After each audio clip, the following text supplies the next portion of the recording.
আইসাপাড়া দারুল উলুম ইসলামিয়া মাদ্রাসা কর্তৃক আয়োজিত আজকের এই উদ্বোধনী সবক অনুষ্ঠান ও অভিভাবক সমাবেশের সম্মানিত প্রধান অতিথি, বিশেষ অতিথি,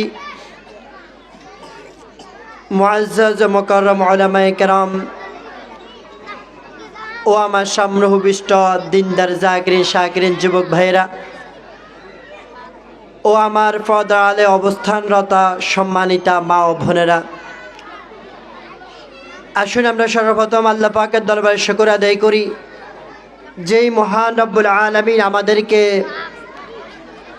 বৎসরের প্রথম দিনে দুনিয়ার শত শত হাজার হাজার কাজ থেকে ফারেক করে দিনই একটি মাজমায়, দিনই একটি মজলিসে বসার যে তৌফিক দান করেছেন, এজন্য আমরা সবাই অন্তঃস্থল থেকে শুকর আদায় করি, বলি আলহামদুলিল্লাহ। আসলে শায়েখ দীর্ঘিত আলোচনা করেছেন, অনেক দিক নির্দেশনামূলক অনেক কথা বলেছেন। আল্লাহ আহকামুল হাকিমিন মুহতারাম যে আলোচনাগুলো করেছেন সেগুলো মতো আমাদের সবাইকে আমল করার তৌফিক দান করুক, বলেন আমিন। আমি হয়তো ম্যানেজমেন্টের নির্দেশনা অনুযায়ী দুই একটা কথা আপনাদের সামনে বলবো। আমি যে আয়াতে কারিমা তেলাওয়াত করেছি, ওই আয়াতে আল্লাহ আহকামুল হাকিমিন বলেন, আল্লাহ পাক রব্বুল আলামিন বলেন,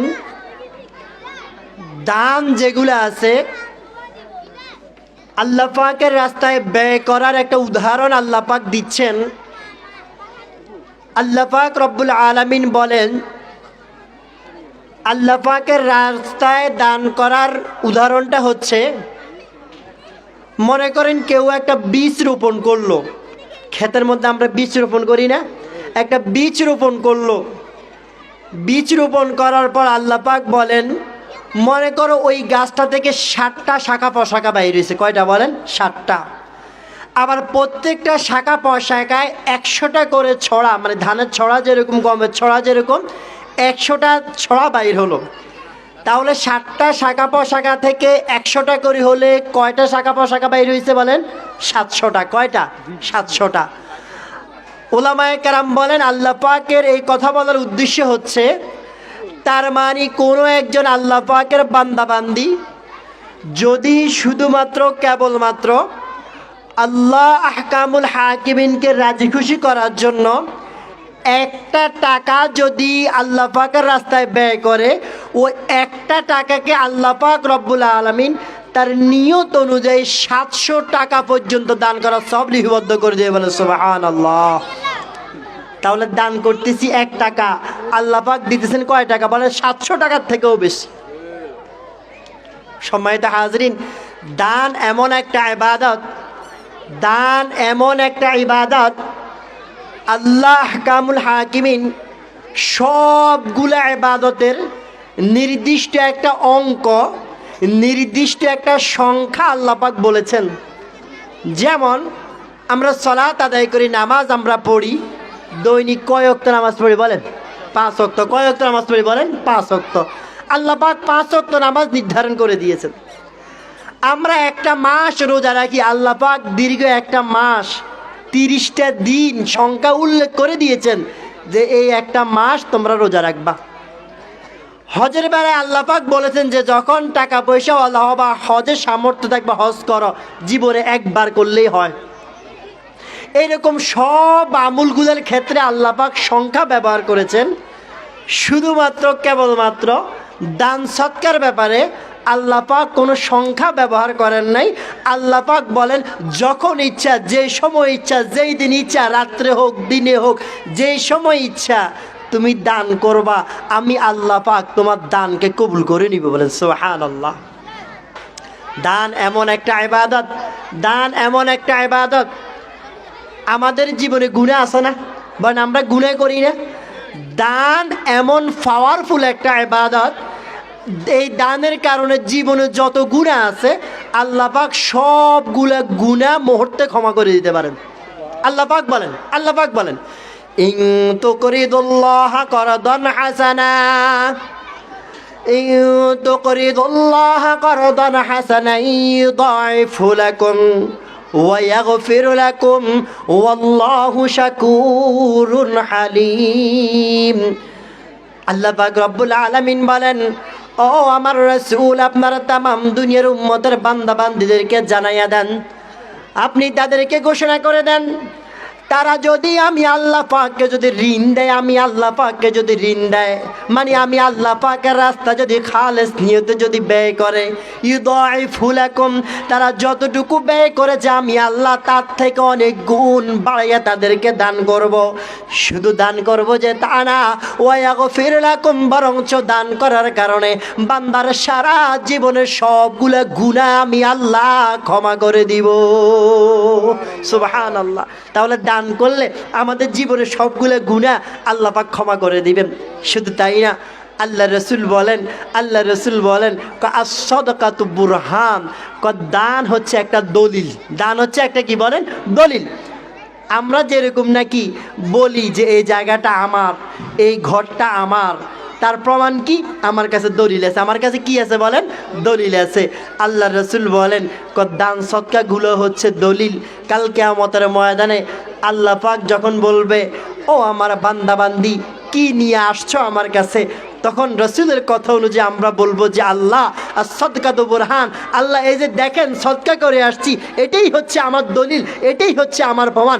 রসুল বলেন যেদিন কাল কিয়ামতের ময়দানে বান্দা যখন সদকা নামক দলিলটা যখন আল্লাহ পাককে দেখাইয়া দিবে, আল্লাহ পাক এটা দেখে দেখে বান্দার জীবনের সবগুলো গুনাহ ক্ষমা করে বান্দাকে জান্নাত দিয়ে দিবেন। তাহলে এই দান করার দরকার আছে না? অবশ্যই আছে। দান এমন একটা ইবাদত, আমরা যতগুলো গুনাহ করি দানের কারণে গুনাহ ক্ষমা হয়ে যায়। রাসূল বলেন আচ্ছা বলেন তো, আগুন লাগলে কোনো জায়গায় আমরা সবার আগে আগুনে কি নিক্ষেপ করি? পানি। কথা বলেন, কি নিক্ষেপ করি? পানি নিক্ষেপ করি। কেন? যাতে করে আগুনটা বন্ধ হয়ে যায়। রাসূল বলেন আগুনের জন্য পানি যেমন, গুনাহের জন্য সদকা তেমন। সুবহানাল্লাহ। গুনাহের জন্য সদকা তেমন। তার মানে আগুনের মধ্যে পানি নিক্ষেপ করলে আগুন যেমন বন্ধ হয়ে যায়, তুমি যে গুনাহগার, তুমি যদি বেশি বেশি যদি সদকা করো, আল্লাহ পাক তোমার জীবনের সবগুলা গুনাহ আল্লাহ পাক ক্ষমা করে দিবেন।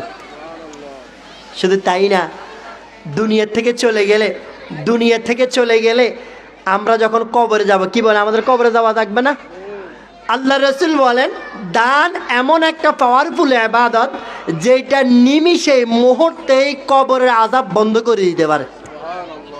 আমার কথা না, রসুল বলেন قال النبي صلى الله عليه وسلم إن الصدقة لا تطفئ حر القبور أو كما قال النبي عليه الصلاة والسلام।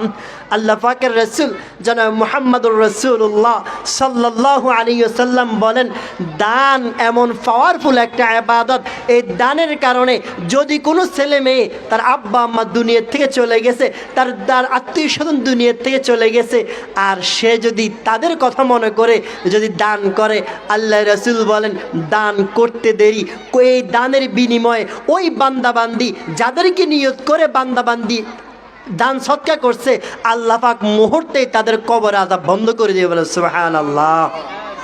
শুধু তাই না, দান এমন একটা ইবাদত, যে ইবাদত করার কারণে এই দান বেশি বেশি করলে কাল কিয়ামতের ময়দানে এই যে আমরা এখানে বসে আছি, আমাদের মাথার উপরে এই যে ছায়া দেওয়ার জন্য একটা কাপড় আছে না, কাপড় আছে না? কিয়ামতের দিন কি এরকম কাপড় থাকবে মনে করেন আপনারা? হ্যাঁ, সূর্যটা এখন কত লক্ষ লক্ষ মাইল দূরে। রাসূল বলেন কিয়ামতের দিন সূর্যটা থাকবে মানুষের 12 হাত উপরে, মুঠুম হাত উপরে থাকবে, জি মুঠুম হাত উপরে থাকবে, আর জমিনটা হবে তামার জমিন। মানুষগুলা নিজে হাঁটুর মধ্যে ভর দিয়ে এখানে দাঁড়িয়ে থাকবে। রাসূল বলেন কাল কিয়ামতের ময়দানে যখন কোনো ছায়া থাকবে না, শুধুমাত্র একটা মাত্র ছায়া থাকবে, সেটা হচ্ছে আল্লাহ পাকের আরশের ছায়া। কিসের ছায়া বলেন? আল্লাহ পাকের আরশের ছায়া। আল্লাহ রাসূল বলেন ক্বালান নবী সাল্লাল্লাহু আলাইহি ওয়াসাল্লাম সাবাতু ইউযিল্লুহুমুল্লাহু ফি যিল্লিহি ইয়াওমা লা যিল্লা ইল্লা যিল্লুহু ইলা আখিরিল হাদিস আও কামা ক্বালান নবী আলাইহি সালাতু ওয়াসসালাম। আল্লাহ পাকের হাবিব জনাব মুহাম্মদুর রাসূলুল্লাহ সাল্লাল্লাহু আলাইহি ওয়াসাল্লাম ইরশাদ করেন, আল্লাহ রাসূল বলেন, ও আমার উম্মতরা, কাল কিয়ামতের ময়দানে আল্লাহ পাকের আরশের ছায়া ছাড়া আর কোনো ছায়া থাকবে না। ওই ছায়ার নিচে আল্লাহ পাক 7 শ্রেণীর এমন মানুষ আছে যে 7 শ্রেণীর মানুষকে আল্লাহ পাক ছায়া প্রদান করবেন। কয় শ্রেণীর মানুষ বলেন? 7 শ্রেণীর মানুষকে আল্লাহ পাক ছায়া প্রদান করবেন। তার মধ্যে এক শ্রেণীর মানুষ হচ্ছে, আল্লাহর রাসূল বলেন, রাজুলুন তাসাদ্দাকা ফাআখফাহা হাত্তা লা তা'লামা শিমালুহু মা তুনফিকু ইয়ামিনু। রাসূল বলেন, ওই 7 প্রকারের মধ্যে এক শ্রেণীর লোক থাকবে, তারা যারা ডান হাতে এমন দান করছে, ডান হাতে এমন দান করছে, লুকায়িতভাবে দান করছে। ডান হাত দিয়ে কি দান করছে তার বাম হাতটা জানে না। তার মানে সে লুকায়িতভাবে গোপনে গোপনে যে ব্যক্তি দান করবে, আল্লাহ পাক কাল কিয়ামতের ময়দানে ওই বান্দা বান্দিকে আরশের নিচে ছায়া প্রদান করবেন, আরশের নিচে ছায়া প্রদান করবেন। এই জন্য মানুষকে দেখানো দান করা যাবে না। মানুষকে কি বলেন? দেখানো দান করা যাবে না। রাসূল অন্য হাদিসে বলেন, গোপন দান করার কি ফায়দা জানেন? রাসূল বলেন, যে ব্যক্তি গোপনে দান করবে, কাউকে দেখানোর জন্য না, মানুষ দাতা বলবে এই জন্য না, শুধুমাত্র আল্লাহ পাককে রাজি খুশি করার জন্য যে ব্যক্তি গোপনে দান করবে, রাসূল বলেন গোপন দান আল্লাহ পাকের রাগকে মিটাইয়া দেয়। সুবহানাল্লাহ, গোপন দান আল্লাহ পাকের রাগকে মিটাইয়া দেয়। মনে করেন আপনি একটা গুনাহ করছেন, গুনাহ করার পর আল্লাহ পাকের রাগ হয়েছে, একটা বিপদ দিবে, না হয় একটা আযাব দিবে, একটা বিপদ দিবে আপনার। এখন আপনি দান করে দিলেন, এই দানের কারণে ওই যে আল্লাহ পাকের যে রাগটা ছিল, রাসূল বলেন মুহূর্তে আল্লাহ পাকের ওই রাগটা চলে গিয়ে আল্লাহ পাক আপনার ওই গুনাহটাকে আল্লাহ পাক নেকি দ্বারা পরিবর্তন করে দিবেন। সুবহানাল্লাহ। তাহলে দান করার দরকার আছে না? দরকার আছে। এখন আমরা অনেক সময় মনে করি কি, দান করবে যারা টাকা পয়সাওয়ালা তারা দান করবে, যাদের টাকা বেশি তারা দান করবে। কি বলেন? দান কার করা দরকার? সবার করা দরকার। দান কার করা দরকার বলেন? সবার। যার যতটুকু আছে, যার 1 টাকা আছে সে 1 টাকা থেকে দান করবে। আরে সাহাবায়ে কেরামদের থেকে বেশি গরিব তো আর আমরা না। হযরত বেলাল হাবশী রাদিয়াল্লাহু তাআলা আনহু, ওনার অবস্থা তো এমন ছিল, যদি কাপড় একটা নিচে পড়তেন, উপরে দেওয়ার মতো আর একটা কাপড় ছিল না। এক বেলা খাবার খাইছেন তো পরের বেলা খাওয়ার মতো খাওয়ার বেলালে ছিল না। রাসূল বলেন, ইয়া বেলাল আনফিক, বেলাল তুমি দান করো, বেলাল তুমি দান করো। হযরতে আসমা রাদিয়াল্লাহু তাআলা আনহাকে রাসূল বলেন, ইয়া আসমা আনফিক, হে আসমা তুমি দান করো। ওয়ালা তুহসি, তুমি হিসাব করে দান করিও না, হিসাব করে দান করিও না। তুমি যদি হিসাব না করে করে দান করো, আল্লাহ পাকও তোমাকে বেহিসাব দান করবেন। বলেন সুবহানাল্লাহ। তাহলে দান সবার করতে হবে। দান কার করতে হবে বলেন? সবার। আল্লাহ কামুল হাকিমিন কোরআনুল কারীমের মধ্যে মুত্তাকি কারা, যাদের জন্য জান্নাত অপেক্ষা করতেছে, তাদের পরিচয় বর্ণনা করতে গিয়ে আল্লাহ পাক বলেন, আল্লাযীনা ইউনফিকুনা ফিস-সাররা, الذين ينفقون بالسراء والضراء والكاظمين الغيظ والعافين عن الناس والله يحب المحسنين। আল্লাহ পাক রব্বুল আলামিন বলেন, ও আমার রাসূল, মুত্তাকি কারা জানেন? যাদের জন্য জান্নাত অপেক্ষা করে। 3 শ্রেণীর মানুষের কথা আল্লাহ পাক বলছেন। 1 নাম্বার, আল্লাযীনা ইউনফিকুনা ফিস-সাররাই ওয়াদ-দাররা। আল্লাহ পাক বলেন, ও আমার রাসূল, মুত্তাকি হলো তারা যারা সচ্ছল এবং অসচ্ছল, মানে টাকা থাকুক বা না থাকুক, সর্ব অবস্থায় যারা দান করে তারাই হচ্ছে মুত্তাকি। তাদের জন্য আমি আল্লাহ জান্নাত অপেক্ষা করতেছি। তাহলে সচ্ছল এবং অসচ্ছল সর্ব অবস্থায় দান করতে হবে। 2 নম্বর বল কাযিমিনাল গায়জ, যারা রাগকে কন্ট্রোল করতে পারে। কি কে বলেন? কিসেকে? রাগকে। স্বামী স্ত্রীর প্রতি রাগ হয়, স্ত্রী স্বামীর উপর রাগ হয়, অনেক সময় রাগ হয়ে স্বামী স্ত্রীকে তালাক পর্যন্ত দিয়ে দেয়। কি বলেন? দেয় না? পরে হুজুরদের দ্বারা দ্বারা ঘুরে, হুজুর রাগে তালাক দিয়ে দিছি। কি বলে? এরকম না? যে পুরুষ রাগকে কন্ট্রোল করতে পারে সেই হচ্ছে বীর পুরুষ রাসূলের কথা অনুযায়ী। তাহলে রাগকে কন্ট্রোল করতে পারবে যে, সে মুত্তাকি। 3 নাম্বার রাসূল আল্লাহ পাক বলেন, ওয়াল আফিনা আনিন নাস। 3 নাম্বার হচ্ছে যারা মানুষদেরকে ক্ষমা করতে পারে। মানুষদেরকে কি করতে পারে বলেন? ক্ষমা করতে পারে। যাই হোক, এই 3 শ্রেণীর মানুষকে কারা বলেন? তারা যারা মুত্তাকি। মানুষকে ক্ষমা করা, এই গুণটা তো এখন আমাদের মধ্যে নাই, চলেই গেছে। কারো যদি একটা দোষ দেখি আমরা, চিন্তা করি কেমনে ওই দোষটা আরেকজনের কাছে বলা যায়। মা বোনরা এই কাজটা আমরা বেশি করি। অথচ আপনি যদি কারো দোষ দেখলেন, দোষ দেখার পর যদি একমাত্র আল্লাহ পাকের রাজি খুশি করার জন্য ওই দোষটা যদি আপনি যদি না বলেন কারো কাছে, আল্লাহ পাক রব্বুল আলামিন হাদিসে কুদসিতে বলে কাল কিয়ামতের ময়দানে আল্লাহ পাক বান্দা বান্দির যখন আমলনামা দেখে আল্লাহ পাক বান্দির এভাবে ডাকবে, বলে এ আল্লাহর আমার বান্দি বলো দেখি তুমি এই গুনাহটা করছো কিনা। বান্দি বলবে হ্যাঁ আল্লাহ করছি। এটা করছো কিনা? হ্যাঁ আল্লাহ করছি। তা আল্লাহ পাক পর্দার ভিতরে থেকে আল্লাহ পাক এইভাবে করে তাকে বলবে যাও আজকে তোমার গুনাহগুলো আমি আল্লাহ ক্ষমা করে দিলাম। তখন বান্দি আল্লাহকে জিজ্ঞেস করবে আল্লাহ এত গুনাহ করছি, আপনি আজকে কেন আমার গুনাহগুলো ক্ষমা করে দিচ্ছেন? তখন আল্লাহ পাক বলবে ও আমার বান্দি তুমি গুনাহ করছো ঠিক আছে, মনে করে দেখো অমুক দিন তোমার একজন বোন, তোমার একজন বান্ধবী, তোমার একজন জাল, তোমার একজন ভাবি একটা গুনার কাজ করছে, তুমি দেখছো, পৃথিবীর কেউ দেখে নাই। তুমি ওই গুনার কাজটা কাউরে বলো নাই, বললে তো ওই আল্লাহর বান্দি লজ্জা পাবে, এই জন্য তুমি বলো নাই, এটা লুকিয়ে রাখছ। তুমি যদি একজন বান্দি হয়ে যদি এটা লুকিয়ে রাখতে পারো, বান্দা হয়ে যদি সেটা লুকিয়ে রাখতে পারো, তাহলে আর আমি তো রহমানুর রহিম, আমি কি পারি না আজকে তোমার সবগুলা গুনাহ গোপনে রেখে আমি আল্লাহ কি তোমাকে জান্নাত দিতে পারি না? যাও, ওই যে তুমি দুনিয়ার দোষ গোপন রাখছো, আমি আল্লাহ আজকে তোমার সবগুলো দোষ গোপন রেখে তোমাকে জান্নাত দিয়ে দিলাম। বলে সুবহানাল্লাহ। যাই হোক, তাহলে সবাই দান করতে হবে। আচ্ছা, এখন দান কখন করব আমরা? দান কখন করব বলেন? কখন করব? আল্লাহ পাক বলেন ওয়ানফিকু মিম্মা রাযাকনাকুম ওয়ানফিকু মিম্মা রাযাকনাকুম মিন ক্বাবলি আন ইয়াতিয়া আহাদাকুমুল মাউত। আল্লাহ পাক রব্বুল আলামিন বলেন ও আমার রাসূল আপনারা তামাম দুনিয়ার উম্মতের বান্দা বান্দীদেরকে জানাইয়া দেন, আপনি তাদেরকে বলে দিন আমি আল্লাহ তাদেরকে যে রিজিক দিয়েছি ওই রিজিক থেকে তারা খরচ করবে, আমার রাস্তায় দান করবে। কখন জানেন? মিন ক্বাবলি আন ইয়াতিয়া আহাদাকুমুল মাউত। তাদের কাছে মৃত্যু আসার আগে আগে, মৃত্যু আসার আগে আগে তাদেরকে বলেন তারা যাতে করে দান করে। কি আসার আগে বলেন? মৃত্যু আসার আগে। আচ্ছা বলেন তো আমাদের মৃত্যু কখন আসবে আমরা কি জানি? কথা বলেন, মৃত্যু কখন আসবে আমরা কি জানি? জানি না। আল্লাহ পাক বলেন ইজা জা আজালুহুম লা ইস্তাখিরুনা সাআতান ওয়া লা ইস্তাকদিমুন। যার যখন মৃত্যু যেখানে চলে আসবে তার সেখানে মৃত্যু হবে।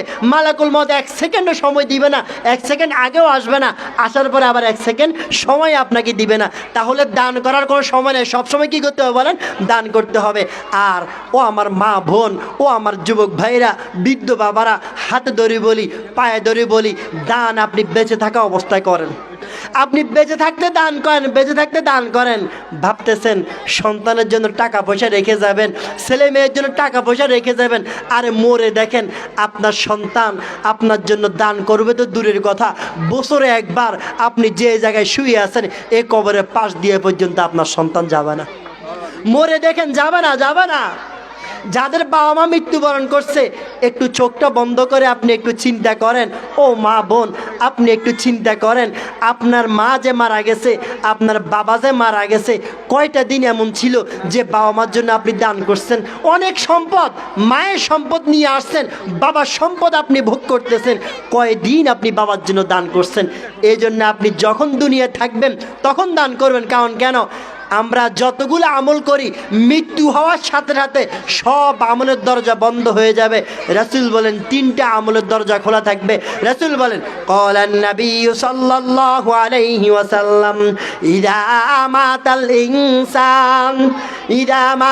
ইনসানু কতা আমলু ইল্লা মিন সালাস সাদাকাতুন জারিয়া আও ইলমুন ইউনতাফা বিহি আও ওয়ালাদুন সালিহুন يدعو له أو كما قال النبي عليه الصلاة والسلام। আল্লাহ পাকের হাবিব বলেন মানুষ যখন মৃত্যুবরণ করে সব আমলের দরজা বন্ধ হয়ে যায়, শুধুমাত্র 3টা আমল বাকি থাকে। কয়টা বলেন? 3টা। এক নাম্বার হচ্ছে সদকায়ে জারিয়া। ও আমার মা, ও আমার বোন, সদকায়ে জারিয়া। আপনি মৃত্যুবরণ করবেন, সদকায়ে জারিয়া আপনার কবরে পুষ্ট থাকবে। এই সদকায়ে জারিয়ার উত্তম একটা সুযোগ এই সমস্ত দ্বীনি প্রতিষ্ঠানগুলা। ও আমার মা বোন, ও আমার বাবারা যারা এখানে উপস্থিত আছেন, এই মাদ্রাসা আমি আর আপনি দুনিয়া থেকে চলে যাব, এই মাদ্রাসা কিয়ামত পর্যন্ত থাকবে। এই মাদ্রাসার জন্য আপনি যদি 1 টাকা থেকে নিয়ে 1 লক্ষ টাকা পর্যন্ত যে অনুযায়ী দান করবেন, আমি আর আপনি দুনিয়া থেকে চলে যাব, কিন্তু এই দান, এই মাদ্রাসা কিয়ামত পর্যন্ত থাকবে। কিয়ামত পর্যন্ত আমার আপনার কবরে সব পোস্ত থাকবে। হাদিস শরীফের মধ্যে আছে, আল্লাহ রসুল বলেন, কাল কিয়ামতের ময়দানে অনেক বান্দা এমন উঠবে, অনেক বান্দাবান্দি এমন উঠবে যে কবরে যাওয়ার পরে জাহান্নামের ফয়সালা হয়েছিল, এখন যখন হাসরের ময়দানে উঠছে, আল্লাহ পাক বলে, ও আমার বান্দাবান্দি যাও তুমি জান্নাতে চলে যাও। তখন বান্দাবান্দি বলবে, আল্লাহ কবরে তো জাহান্নামে ছিলাম, আজকে কেন আমাকে জান্নাত দিচ্ছেন? তখন যেন আল্লাহ পাক বলবে, ও আমার বান্দাবান্দি, ওই যে মনে আছে আইসাপাড়া দারুল ইসলামিয়া মাদ্রাসায় গেছিলা, সেইখানে যাওয়ার পর সেখানে তুমি যে দান করে আসছিলা, তুমি দুনিয়ার থেকে চলে আসছো, কিন্তু আইসাপাড়া মাদ্রাসাটা কিয়ামত পর্যন্ত ছিল, তুমি দুনিয়ার থেকে চলে আসছো, ওই মাদ্রাসা ভবন হয়ে গেছে, ওই মাদ্রাসা থেকে লক্ষ লক্ষ ছাত্র হাফেজ হয়েছে, আলেম হয়েছে, তারা শিক্ষা দিছে, একটা পর্যায়ে এমন হইতে হইতে কিয়ামত পর্যন্ত আসছে। ওই যে তুমি যে ভবন করার সময় 1 বস্তা সিমেন্ট দিয়েছিলা, 5,000 টাকা দিয়েছিলা, হতে পারে ভবন শেষ হয়ে গেছে, মাদ্রাসার জায়গাটা তো ছিল, এই জায়গাটা কিয়ামত পর্যন্ত ছিল, একটা আমলের একটা ভাগ তোমার কবরে পুঁতছে। আজকে দেখো এই সব আমলগুলো তোমার, এই সব নেকিগুলো তোমার, যা ওই যে 5,000 টাকা দান করছিলা, ওই দানের বিনিময়ে আমি আল্লাহ কিয়ামতের দিন আজকে তোমাকে জান্নাত দিয়ে দিলাম। বলেন সুবহানাল্লাহ। তাহলে আমাদের সবার দান করার দরকার আছে নি? বলেন, কারা কারা দান করতে রাজি আছেন? হাত তোলেন। আচ্ছা, দান কখন করব? মারা যাওয়ার পরে না আগে? নিজের দান নিজে করব। নিজের দান কি বলেন? নিজে করব। ছেলে মেয়েদের আশা করব না, আমরা নিজেদের দান নিজেরা করব। নিজেদের দান নিজেরা করতে রাজি আছি তো ইনশাআল্লাহ? বলেন, আমি আর আপনি আজকে দুনিয়া থাকবো না, 2 দিন পরে চলে যাব। এই মাদ্রাসা কিয়ামত পর্যন্ত থাকবে। কি বলেন, থাকবে না? থাকবে না কিয়ামত পর্যন্ত? তো যা সময় সংক্ষেপ, না হলে দান সম্পর্কে আরও অনেক কথা বলতাম। তা আমি অনুরোধ করব, যারা আমরা চাই যে যারা আমরা চাই যে আমরা এই মাদ্রাসায় শরীক হব, যারা আমরা চাই এই শরীক হওয়ার বিনিময়ে কাল কিয়ামতের মধ্যে জান্নাত পাবো, আমরা একটু আল্লাহকে রাজি খুশি করার জন্য, মানুষকে দেখানোর জন্য না, আল্লাহকে রাজি